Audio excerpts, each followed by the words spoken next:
Wow, in the near future guys, magsisimula kayo no, parang ready kayo or handa ka na magsimula ng bagong journey towards your dreams, mga kapiksi, no, towards your goals, towards your desire.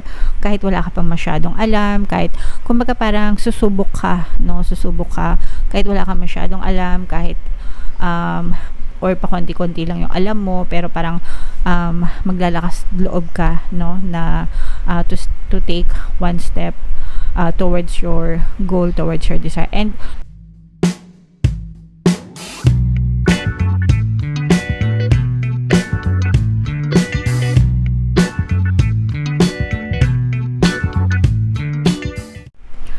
hello guys, hello Libra, welcome back to Pinoy Pixie Tarot. Ang pamagat ng episode natin for tonight is Story Mo Ba To? Ito isang timeless reading para sa Libra, Sun, Moon, Rising Sign, and Venus. Sa reading na to guys, titingnan natin where you are right now, mga potential and challenges nyo, what you need to focus on, your past, present, and future energy, mga kapiksi, yung suggested approach, and yung potential future ng story nyo.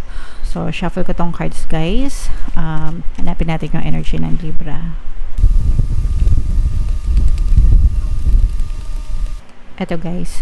So, Libra, kayo ay represent ng King of Swords sa ating spread. General reading lang mga kapiksi. Pwedeng mag-resonate, pwedeng hindi. Kung ano na lang yung naka-resonate sa inyo guys, take that message, okay? So, where you are right now, mga kapiksi, no, parang nasa tamang balance lang yung pamumuhay nyo, mga kapiksi. Meron kayong income, meron kayong source of income, meron kayong ginagamit para sa mga expenses nyo, mga kapiksi. Hindi man masyadong magarbo, hindi man masyadong bongga, hindi man masyadong marami, pero sapat na, kumbaga parang sumasapat sa mga pang-araw-araw na gastusin nyo sa buhay. Hindi masyadong, parang hindi ko rin masyadong nararamdaman na mabigat yung mga problema nyo, mga kapiksi, although for some of you pwedeng ganun, no, pero dito sa spread na to, nakikita natin na parang tamang-tama lang, no, very moderate lang yung inyong pamumuhay, mga kapiksi. Yung potential, eto guys, this is more on potential kasi this is about potential and challenges. Yung potential nyo guys is pwede pang umangat yung inyong kabuhayan kasi sobrang sipag nyo guys, okay? Sobrang sipag, yung iba sa inyo as in talagang nagbabanat ng buto, nagsusunog ng kilay, yung iba sa inyo parang gising sa gabi, tulog sa umaga. For some of you guys, parang feeling ko parang nagkakaroon nga din ng sakripisyo, no, sa mga pagtulog nyo, ganyan, kasi parang naghahapit sa mga overtime, lahat ng opportunity na pwede, pinapasok, ganyan, para lang kumita ng pera. So, and yung mga ganong klase ng tao guys, no, talagang pinagpapala yan ng nasa taas. And sabayan nyo ito guys ng positibong mental diet, okay? Kasi pag masipag kayo, tapos mahilig kayo magdasal, mga kapiksi, kapag ang mindset nyo ay negative, wala kayong makikitang resulta, sayang lang. Pero kapag kayo ay palagi nagdadasal, tapos nag-effort kayo, masipag kayo, tapos sinasabayan nyo pa ng positibong mental diet, mas lalo kayo makikita ng very, very positive results sa buhay nyo, mga kapiksi. Okay? What you need to focus on, eto guys, no, sabi ko nga sa inyo kanina, baka yung iba sa inyo kinukulang sa tulog, nagsasacrifice sa tulog, mga kapiksi. So, medyo bumawi-bawi kayo, mga kapiksi, kasi yung iba sa inyo, pwedeng din, no, baka medyo nai-stress din, yung iba sa inyo, kinukulang sa tulog, baka nagkakaroon kayo ng insomnia, mga kapiksi. So, pagbigyan nyo ng, kumbaga wag nyong abusuhin din yung inyong katawang lupa guys. Kung oras ng tulog,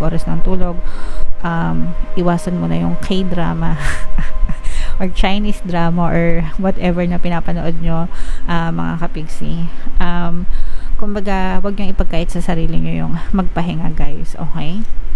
Para mas meron kayong lakas. Syempre, kapag kayo ay nakapag-recharge, nakakapagpahinga, meron kayong lakas na gawin yung mga bagay na dapat nyong gawin. Okay? In your recent past, mga kapiksi, parang in your recent past, guys, parang nakita kayo ng small inspiration, no? Yung small inspiration na yun, parang doon nag-ugat yung pagsisikap nyo, mga kapiksi, no? Parang nakakita kayo ng small inspiration in the past, pwedeng kakilala nyo personally, pwedeng kapamilya nyo, kadugo nyo, or baka nakikita nyo sa social media, baka na-inspire kayo, and parang sila yung nagbigay sa inyo ng inspirasyon na, oh, kung kaya nila, kaya ko rin yan. favorite ko talagang line yon mga kapiksi, no? And kayo din guys, sabihin yan palagi, i-comment nyo na din sa baba. Kung kaya nila, kaya ko rin. Okay? So, parang sa ganun kayo nagkaroon ng inspiration guys. Kaya, nagsisikap kayo sa buhay nyo right now.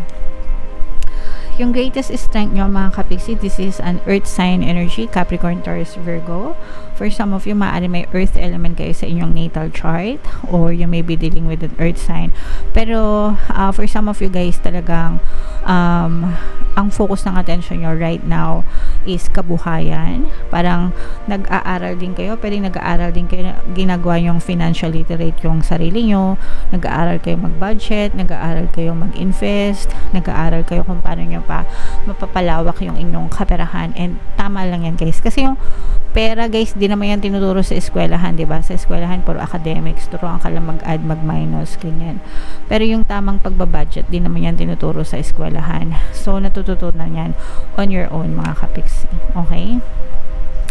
Wow, in the near future guys, magsisimula kayo na parang ready kayo or handa ka na magsimula ng bagong journey towards your dreams, mga kapiksi, no? Towards your goals, towards your desire.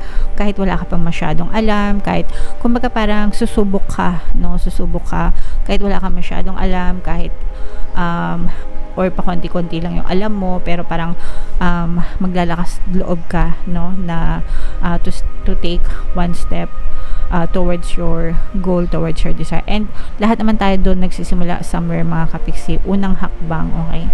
Unang hakbang sa pag-unlad, unang hakbang sa pag-asenso, okay? And yung suggested approach guys, yan. So, again, i-balance nyo lang din mga kapiksi. Pasensya na kayo guys kung naririnig nyo yung ulan kasi biglang umulan. Yung suggested approach guys is i-balance nyo lang again, no? Wag puro trabaho, wag puro pera, wag puro negosyo. Kailangan binabalanse nyo yung personal at saka yung financial life nyo mga kapiksi. Sometimes may love life pa yan. Kasi baka, eto nga no, sabi ko nga sa inyo, baka nagkaka-insomnia na kayo, baka hindi na kayo nakakatulog, baka nagkakaroon na, baka nagiging anemic na kayo, di ba? So, sobrang puro pera. So, magpahinga din kayo mga kapiksi, ilagay lang sa tamang balance. What you need to know guys, makakaranas ka ng mga stress, ng mga triggers sa iyong physical reality. Kumbaga hindi yan magiging smooth yung journey mo. Merong mga mema, merong mga echosera, merong mga ma-encounter ka na masasamang tao, masasamang ugali, masasamang loob, ganyan. So, dead man lang sa kanila, sa mga nagpapastress sa inyo. Keep your eyes and ears shut off from them. Huwag nyo silang pakinggan, huwag nyo hayaan na masira ang buhay nyo dahil sa kanila. Basta kayo guys, mag-focus kayo sa sarili nyo, mga kapiksi. Okay? Your hopes and fears, mga kapiksi, no? This is more on hopes guys, kasi eto, parang feeling ko guys, gagabayan kayo ni universe, no? Para bigyan ka ng sagot, i-reveal niya sa'yo kung ano yung mga dapat mong gawin. Follow your intuition, magdasal kayo and follow your intuition. Your spirit guides will guide you, mga kapiksi. Hindi kayo papabayaan ng yung mga spirit guides para lumakad kayo sa tamang landas, mga kapiksi. Okay? And yung potential future nyo, again guys, sarili, no? This is going back to yourself, mga kapiksi. Parang sinasabi dito talaga guys na i-balance nyo. Okay lang na mag-aim tayo para sa kaperahan natin, pag-unlad at pag-asenso. Pero kasi parang nasasakripisyo nyo yung kalusugan nyo guys.